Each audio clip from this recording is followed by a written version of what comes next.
గురించి తెలియజేస్తున్నాడు. పరబ్రహ్మతత్వము ఆకాశమంత విశాలమైనది. నిజానికి ఆకాశమంతా అనడానికి వీల్లేదు, ఆకాశం కంటే కూడా విశాలమైనటువంటిది.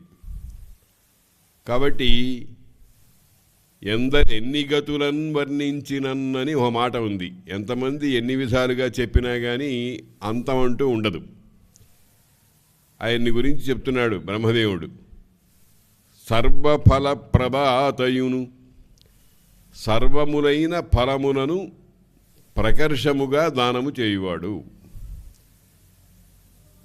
ఈ మాటలో కొన్ని రహస్యాలున్నాయి. సర్వఫల ప్రభాత మనం మామూలుగా భగవంతుడి దగ్గరికి వెళ్ళి, వెంకటేశ్వర స్వామి వారి దగ్గరికో ఇంకొకరి దగ్గరికో వెళ్ళి మనకు ఏది కావాలో అది అడుగుతాం.